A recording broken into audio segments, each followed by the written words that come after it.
venir aquí no es algo planeado del todo, siempre está un poco en la posibilidad porque nos pilla cerca y porque conocemos a David, a Patricia, a Anita, y entonces pues siempre está ahí la posibilidad, pero no como algo seguro. Pero si hubieran sabido en Madrid que veníamos a estar aquí, pues habrían mandado saludos para vosotros segurísimo.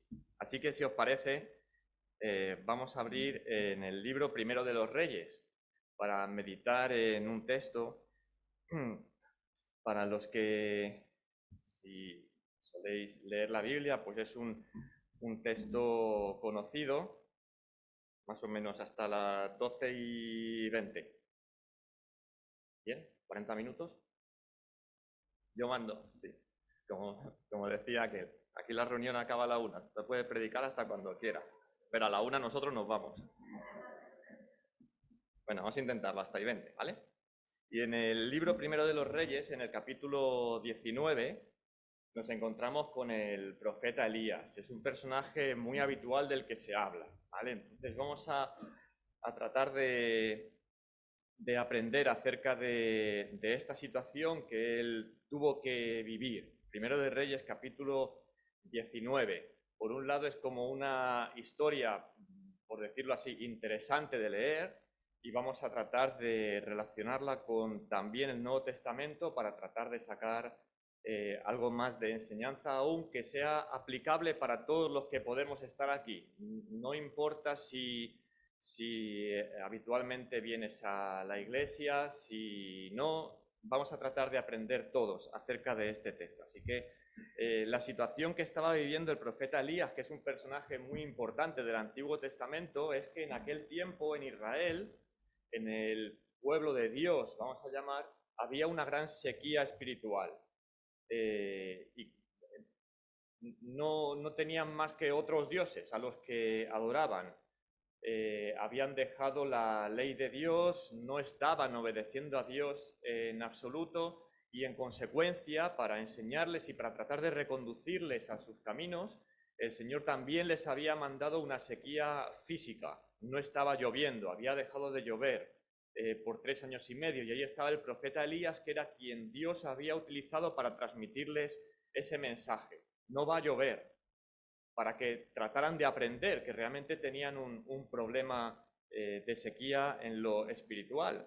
Además estaban gobernados por un rey que era el rey Acab, del cual se nos dice que era un rey muy perverso, y además su mujer era Jezabel, adoraban a otros dioses, y además dice que lo incitaba para mal, es decir, que Acab ya de por sí era un tipo malo, y además su mujer, pues quizá hasta peor aún. Y bueno, pues el pueblo de Israel en realidad lo que tenía que hacer era servir como de imán para el resto de las naciones, es decir, que fueran tales adoradores de Dios y mostraran de tal manera que merecía la pena, que Dios era el único Dios, y de esa manera a atraer a todos los pueblos de alrededor. Pero en realidad no estaba sucediendo nada de eso. Estaban sirviendo de mal testimonio porque ellos mismos no servían a Dios. Así que en los capítulos anteriores vemos a un hombre que era Elías, que está lleno de fortaleza, que está firme en Dios, que está sirviendo a Dios tanto en lo público como en lo privado, porque está dando la cara delante de todo el pueblo, mostrando que Dios era el único Dios. Pero en lo privado también, cuando se encontraba solo, le vemos continuamente obedeciendo a Dios.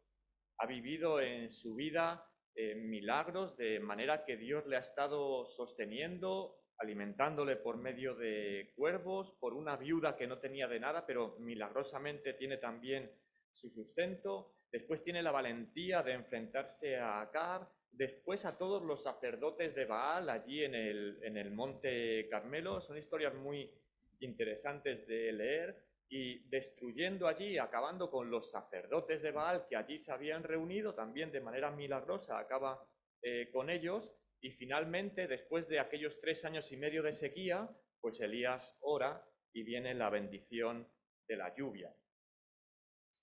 Sin embargo, en este capítulo 19 nos encontramos con este hombre, Elías, que parece que tiene una situación difícil. Así que vamos a ir leyendo los versículos poco a poco y sacando algunas conclusiones de ellos y, como os digo, después relacionándolos con el Nuevo Testamento. Vamos a leer los primeros 2 versículos en donde nos encontramos con Elías y con una nueva amenaza. Primero de Reyes 19, versículos 1 y 2. Dice: Acab dio a Jezabel la nueva de todo lo que Elías había hecho y de cómo había matado a espada a todos los profetas de Baal. Entonces envió Jezabel, la reina, a Elías un mensajero diciendo: Así me hagan los dioses y aún me añadan, si mañana a estas horas yo no he puesto tu persona como la de uno de ellos. Bueno, Acab le hace un resumen a Jezabel de lo que había sucedido, un resumen en el que no incluye a Dios para nada, aunque había sido la pieza fundamental allí en el Monte Carmelo. Pero no le da ningún mérito a Dios y responsabiliza de todo a Elías, como si él fuera el culpable, cuando había sido solo un transmisor de lo que Dios quería hacer. Jezabel, como os decía, era una adoradora del rey Baal, y ahora lo que se encuentra esta reina es que sus sacerdotes habían muerto, así que en un sentido había sido derrotada. Entonces, lo que decide esta reina, al verse derrotada, es que le da 24 horas a Elías para morir. Va a perseguirle y va a morir. Así que esa es la amenaza con la que se encuentra Elías.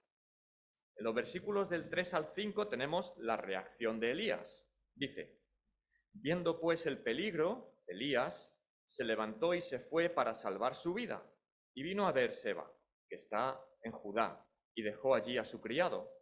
Y él se fue por el desierto un día de camino, y vino y se sentó debajo de un enebro, y deseando morirse, dijo: Basta ya, oh Jehová, quítame la vida, pues no soy yo mejor que mis padres.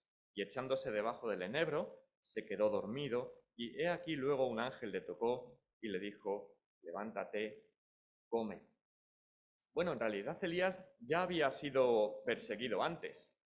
Por ejemplo, anteriormente había un hombre que era mayordomo del rey Acab, un hombre que se llamaba Abdías, que era temeroso de Dios y está buscando a Elías. Le están buscando porque no llueve y considera el rey que Elías es el culpable.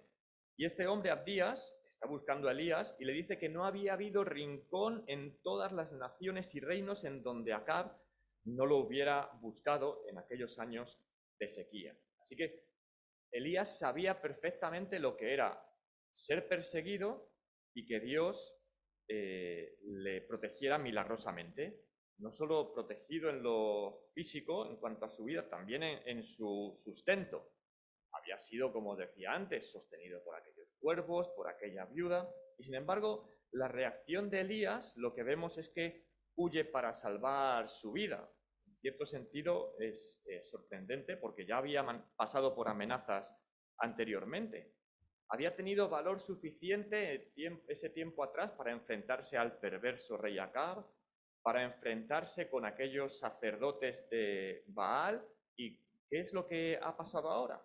Y además se va a Beerseba, eso está en el reino de Judá, porque Israel estaba dividido en 2 partes, una parte al norte, otra parte al sur.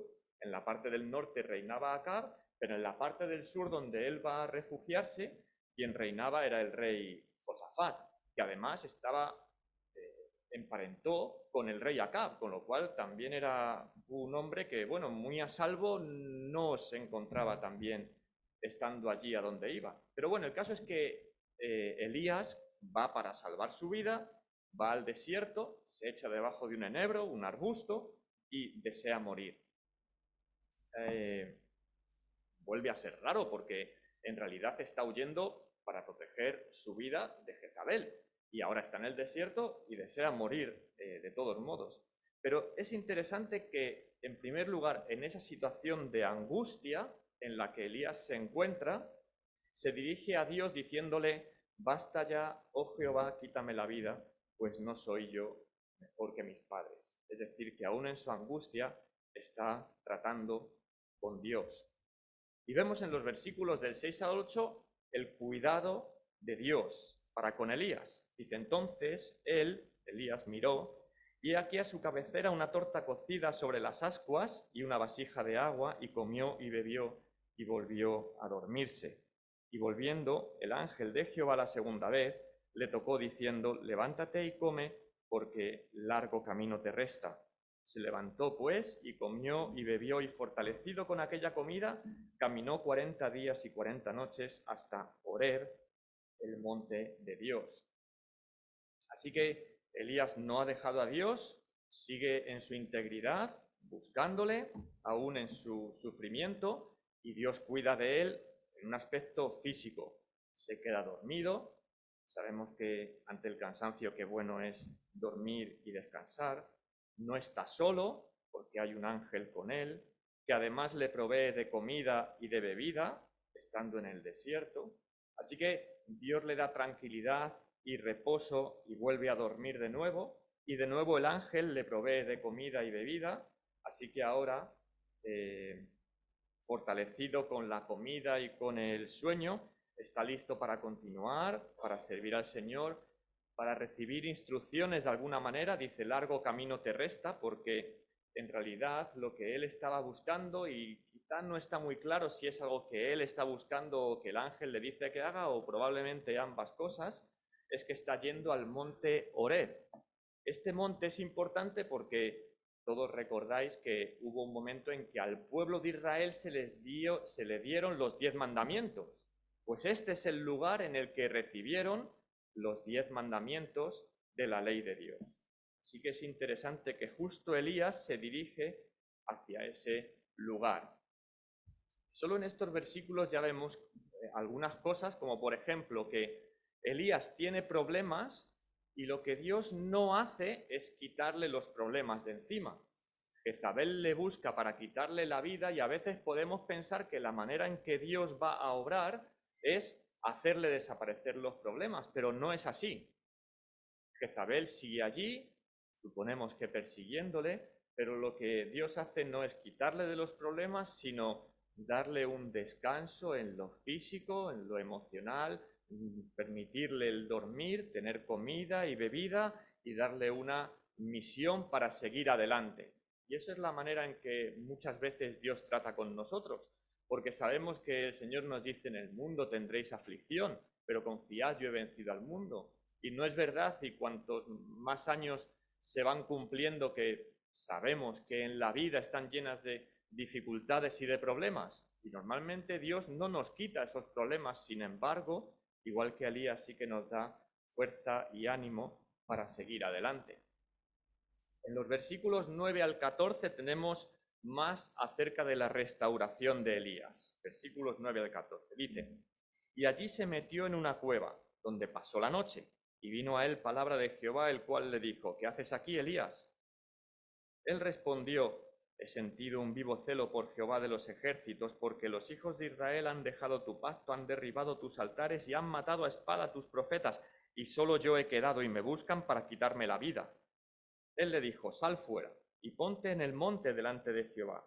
Y aquí Jehová que pasaba, y un grande y poderoso viento que rompía los montes y quebraba las peñas delante de Jehová, pero Jehová no estaba en el viento. Y tras el viento un terremoto, pero Jehová no estaba en el terremoto. Y tras el terremoto un fuego, pero Jehová no estaba en el fuego. Y tras el fuego un silbo apacible y delicado. Y cuando lo oyó Elías, cubrió su rostro con su manto y salió y se puso a la puerta de la cueva, y aquí vino a él una voz diciendo, ¿qué haces aquí, Elías? Él respondió, he sentido un vivo celo por Jehová de los ejércitos, porque los hijos de Israel han dejado tu pacto, han derribado tus altares y han matado a espada a tus profetas, y solo yo he quedado, y me buscan para quitarme la vida. Así que, si bien en un sentido la restauración de Elías comienza por ese descanso provisto por Dios, aquí en segundo lugar hay también otro tipo de restauración para Elías. ¿Qué haces aquí, Elías? Y Elías contesta, tengo un vivo celo por Jehová de los ejércitos. Es decir, una vez más, no está rebelado contra Dios, ese no es el problema de Elías, él se mantiene en su fidelidad para con Dios. lo que está viendo es que, dice, los hijos de Israel han dejado tu pacto, han derribado tus altares, han matado a espada a tus profetas. Esa era la situación, eso es lo que le dolía verdaderamente a Elías, ver cómo el pueblo de Dios estaba totalmente apartado de Dios. Y dice, y solo yo he quedado, se siente solo en esta lucha espiritual que hay. Sin embargo, Dios le responde de dos maneras. En primer lugar, se muestra a él, y no se muestra a él en esa situación difícil que está viviendo Elías, no se muestra a él en forma de ese viento impetuoso, en forma de un terremoto, en forma de un fuego, sino en forma de un silbo apacible y delicado. Eso es lo que necesitaba en ese momento Elías, el cuidado tranquilo de Dios. Pero además le vuelve a dar una misión, versículos del 15 al 18. Ahí acabamos con este texto. Le vuelve a dar una misión y le dijo Jehová, ve y vuélvete por tu camino por el desierto de Damasco y llegarás, y ungirás a Hazael por rey de Siria, a Jehú, hijo de Nimsi, ungirás por rey sobre Israel, y a Eliseo, hijo de Safat, de Abel Meola, ungirás para que sea profeta en tu lugar.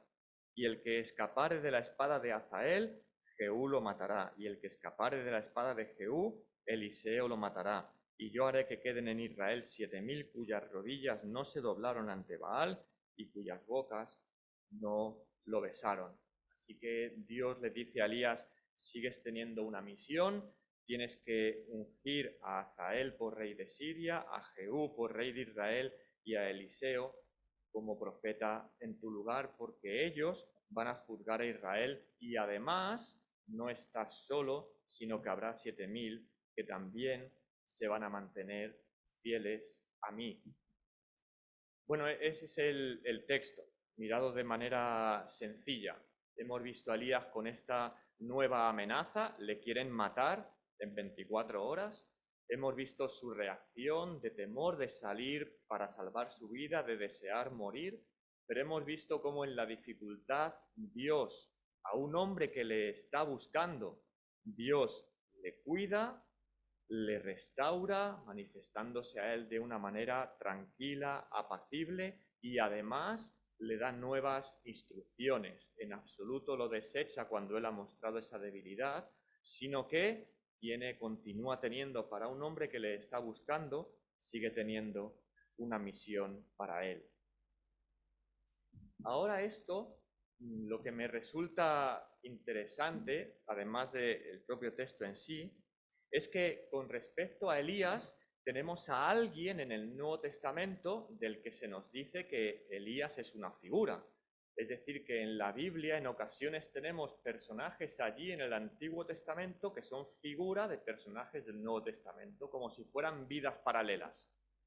Es decir, unos 850 años antes de que viniera Jesús, tenemos la vida de Elías.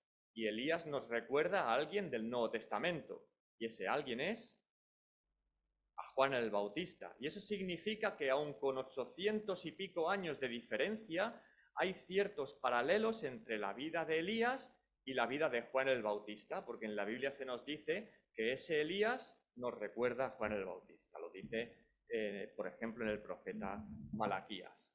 Así que vamos a mirar algunos puntos de la vida de Juan el Bautista, porque como son en algunos aspectos vidas paralelas, vamos a encontrar la relación entre lo que acabamos de ver de Elías en Primera de Reyes 19 y la vida de Juan el Bautista, que vivió en los tiempos de Jesús como precursor de Jesús.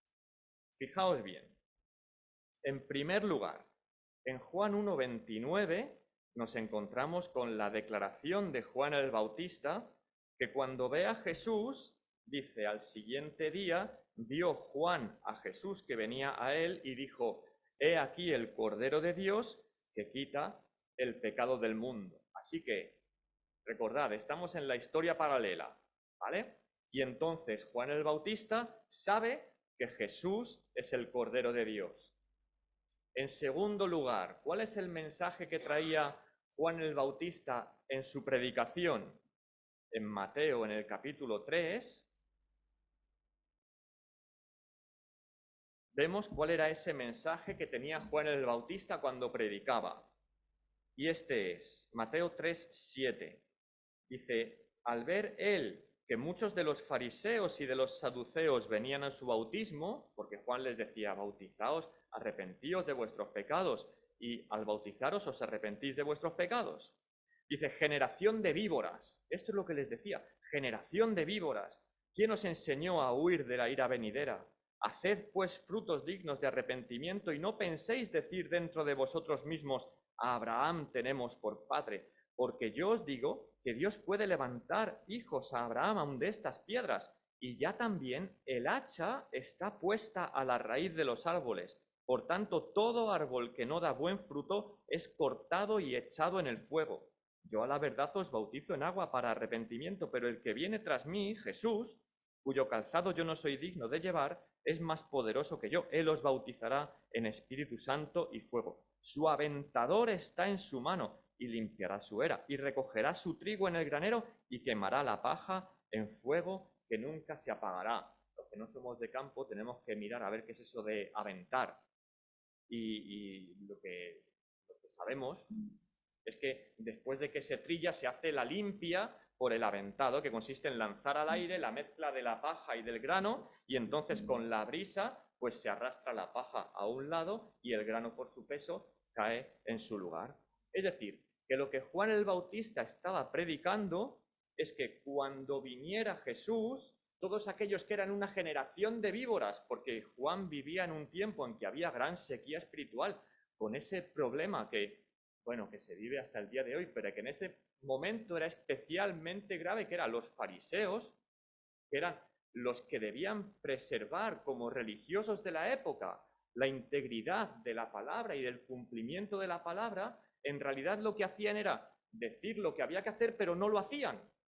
Eran hipócritas. Había sequía espiritual igual que en los tiempos de Elías. Y entonces Juan el Bautista les decía, el que viene, que es Jesús, va a aventar toda la paja que sois vosotros que estorbáis, que no sois verdaderos creyentes, tenéis que ser echados fuera. No sois verdadero fruto. Va a venir alguien con un hacha para cortar este árbol y tirarlo abajo. Ese es el que va a venir en juicio. Ese es Jesús. Va a quitaros de en medio a todos los que estáis haciendo el mal. Ese era el mensaje de Juan el Bautista. Sin embargo, en el capítulo 14 de Mateo, en tercer lugar, nos encontramos con que Juan el Bautista, precisamente por denunciar el mal, ha acabado en la cárcel.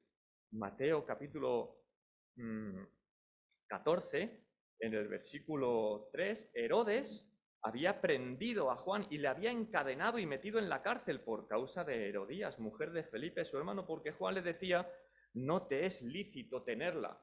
Así que Juan el Bautista está denunciando el mal y por esa razón ha acabado en la cárcel. Y un último texto. Lo que resulta es que en el Lucas, en el capítulo 7, por denunciar el mal, Juan está en la cárcel y estando en la cárcel, Juan el Bautista no entiende nada. Lucas 7, versículo 18, dice, los discípulos de Juan les dieron las nuevas de todas estas cosas, todo lo que hacía Jesús. Y llamó Juan a 2 de sus discípulos y los envió a Jesús para preguntarle, ¿eres tú el que había de venir o esperaremos a otro? Así que Juan había anunciado que Jesús era el Cordero de Dios que quitaba el pecado del mundo. Para él, Jesús era el Mesías. Había visto cómo al bautizarle había escuchado esa voz del cielo, este es mi Hijo amado en quien tengo complacencia. ¿Cómo no iba a ser Jesús el Mesías? Pero ahora, estando en la cárcel, le han entrado dudas. ¿Por qué le han entrado dudas? Porque para él, en su predicación, Jesús, que era el que había de venir, era el que iba a arrasar con toda la maldad, a quitarla del medio. ¿Cómo es posible que estos fariseos sigan aquí todavía? Y yo, por denunciar la maldad, me han metido en la cárcel. ¿Y Jesús no hace nada? El mal ha triunfado. Si Jesús ya está aquí y es el Mesías, ¿por qué no está quitando de en medio todo el pecado que hay aquí?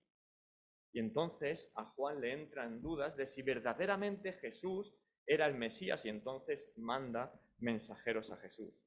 Y Jesús le responde usando el capítulo 61 de Isaías, también escrito unos 700 años antes de Jesús.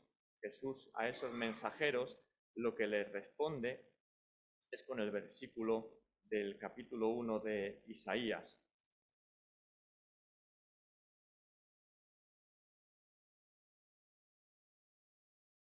Y en ese capítulo 61, versículo 1 dice: el Espíritu de Jehová el Señor está sobre mí, porque me ungió Jehová, me ha enviado a predicar buenas nuevas a los abatidos, a vendar a los quebrantados de corazón, a publicar libertad a los cautivos y a los presos apertura de la cárcel. Y entonces Jesús le dice: yo soy el Mesías porque hago todo esto, estoy sanando, estoy anunciando las buenas nuevas de salvación. Y sin embargo, no le menciona el versículo 2 de Isaías, en donde se habla que el Mesías también venía para que fuera el día de venganza del Dios nuestro. Es decir, le dice: Juan, aunque tú predicaste que yo iba a quitar toda la maldad y la iba a juzgar, todavía no es el momento. El momento ahora es de salvación, de gracia y de anunciar a todos los pecadores que hay salvación por mi vida y por mi sacrificio, pero todavía no es el día de venganza, eso va a venir mucho más adelante.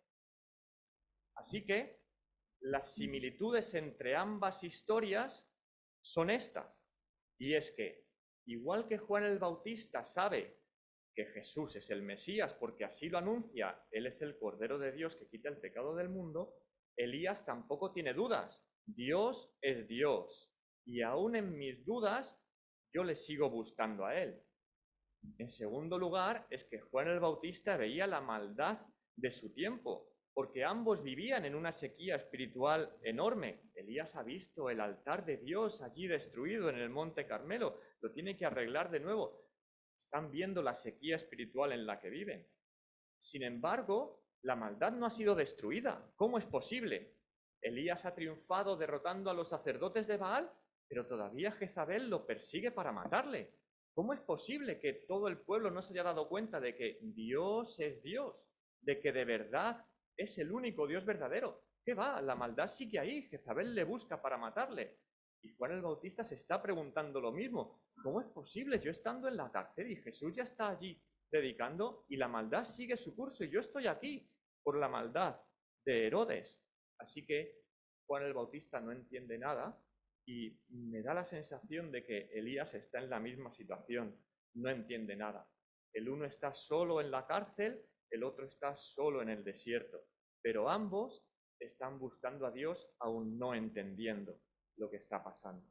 Elías podía preguntarse: ¿para qué ha servido todo lo que ha sucedido? Monte Carmelo, 3 años y medio de sequía, yo enfrentándome a Acab, a los sacerdotes de Baal, no ha valido de nada. El mal ha triunfado porque sigue estando aquí. El mal ha triunfado. Así que Elías posiblemente es que no entiende qué es lo que está pasando. Pero en sus dudas Juan el Bautista va a Jesús a preguntar, y en sus dudas Elías está en el desierto y va hacia el monte Horeb, donde Dios dio la ley.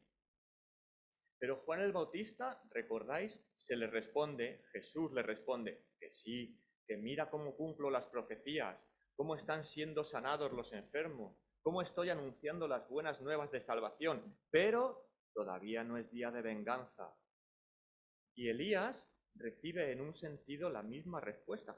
Cuando a Moisés se le dieron los 10 mandamientos, ¿recordáis todo lo que hubo allí en forma de fuego, en forma de tormentas? Tan terrible era que el pueblo no quería ni acercarse a ese monte. La ley se dio de esta manera: aquellos 10 mandamientos vinieron con toda aquella brusquedad, porque Dios es un Dios santo al que hay que temer, y así se manifestó la ley en ese momento en el monte Sinaí. Pero ahora, cuando está Elías, Dios no se le manifiesta ni en fuego, ni en terremoto, ni en viento, porque no era el momento de ese juicio que traía la ley, sino en un silbo apacible y delicado, porque ahí ese tiempo era de salvación. A Juan del Bautista se le estaba diciendo: tranquilo, Juan, que yo soy Dios y sigo siendo Dios, pero no es momento de juicio todavía. El momento ahora es de predicar, como se dice en Juan 3:16, de tal manera amó Dios al mundo que ha dado a su Hijo unigénito, para que todo aquel que en él cree no se pierda, mas tenga vida eterna. El momento ahora no es de que cuando alguien peca lo quito de en medio. Se lo merecerían, pero no es el momento ahora, ahora es el momento de decir, yo estoy aquí para que tengan vida, para que la tengan en abundancia, para esperar que se arrepientan. Y el tiempo de juicio vendrá, pero más adelante. Y a Elías, en un sentido, se le dice lo mismo. Ahora es tiempo de siervo apacible y delicado. La maldad sigue ahí. Pero esto todavía no ha terminado. A Elías se le mostró que tenía que ungir a este rey y a este rey y finalmente a Eliseo. Y por ellos vendría la victoria. Y si Elías nos recuerda a Juan el Bautista, Eliseo nos recuerda al Señor Jesús. Sí, tranquilo, Elías, tranquilo, porque te voy a decir dos cosas.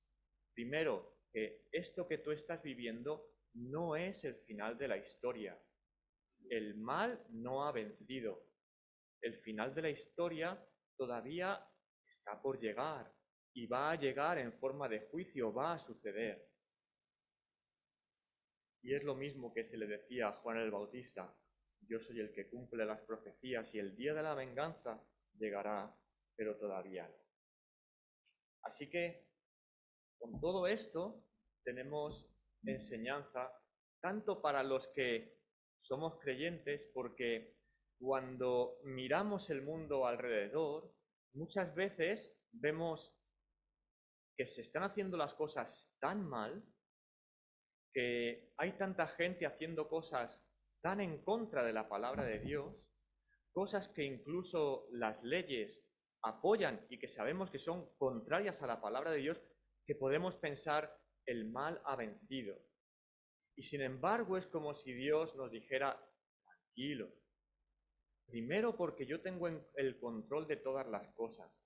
Elías, que Jezabel te persiga no es un accidente, no es algo que se me ha escapado de las manos y sobre lo cual no tengo control, sino que Dios le da tranquilidad, le da sustento, le muestra allí en el monte Horeb y le da planes para el futuro. Y de igual manera a nosotros lo que se nos dice es, tranquilo, puede ser que tú estés como Elías en ese desierto sin entender qué es lo que está pasando, igual que estaba Juan el Bautista en la cárcel sin entender qué es lo que está pasando. Pero nosotros siempre vamos a poder acudir al Señor, recibir descanso de Él, recibir consuelo como Juan el Bautista por medio de la palabra, recibir por medio de la palabra que Dios nos habla como se le habló a Elías, y tener la tranquilidad de nada se escapa a tu control. Y que puedo estar pasando por pruebas difíciles, por dificultades, pero nada escapa a tu control. Y aun si no entendemos las circunstancias generales del mundo, que vemos que esto va cada vez de mal en peor y que, humanamente hablando, dices, esto no va demasiado bien. Bueno, tranquilo, Dios tiene el control. Y al final de la historia es que Dios siempre tiene la razón y tiene planes perfectos. Y en eso, como cristianos, podemos confiar perfectamente. Pero aún puede haber gente que está viviendo en sus vidas ajenos a lo que son, a lo que es la palabra de Dios, ajenos a Dios. Y para ellos también este monte al que se acercó Elías, eso que se le reveló también a Juan el Bautista, tiene enseñanza para los que aún no han creído. Y la enseñanza es que quizás estás viviendo en tranquilidad, en descanso, pensando que no pasa nada y confiando que, oye, estoy viviendo como en un silbo apacible y delicado, con toda tranquilidad. Pero la enseñanza de ese monte Horeb, la enseñanza de ese monte donde se dio la ley, es que hay unos mandamientos en donde se estableció que para poder tener vida, para no ser condenado, había que cumplir con todos ellos perfectamente. En el libro de Santiago hay muchos sitios en donde se podría leer, pero en el libro, en la carta del apóstol Santiago, lo que se nos dice en el capítulo 2 y en el versículo 10 dice, porque cualquiera que guardare toda la ley, pero ofendiere en un punto, se hace culpable de todos. Porque el que dijo no cometerás adulterio, también ha dicho no matarás. Ahora bien, si no cometes adulterio, pero matas, ya te has hecho transgresor de la ley. Bueno, podrías pensar, bueno, pues yo ni he cometido adulterio ni he matado. Solo que Jesús lo llevó a un nivel superior, que solo desear el mal a alguien era como si hubieras matado. Solo desearle el mal o solo codiciar a una mujer o a un hombre, no adulterar, pero solo codiciarlo, ya estás incumpliendo ese mandamiento. Y lo que está diciendo aquí es que con incumplir uno, estás incumpliendo toda la ley. Imagínate que te dicen, tienes que pasar por aquel camino. ¿Y sabes qué? Hay un león. Pero tranquilo porque el león está sujeto por una cadena. Y es una cadena sólida y robusta. Puedes estar tranquilo. El león no puede deshacerse de esa cadena porque es bien sólida. Y te voy a dar algún detalle más. La cadena tiene alrededor de 100 eslabones, bien gordos. Y de los 100 eslabones, 99 están perfectos. Y uno roto. ¿Pasarías por allí? La ley de Dios es exactamente así. Es lo que nos ha dicho en Santiago. No necesitas quebrantar cada uno de los eslabones para haber incumplido la ley de Dios. Con haber incumplido uno, dice que ya eres culpable. Y por eso es que necesitamos a alguien que nunca incumpliera ninguno de esos mandamientos. Porque lo que se dice en la Biblia es que por cuanto todos pecaron, están destituidos de la gloria de Dios. Por haber incumplido solo uno, estás destituido de la gloria de Dios. Solo con uno.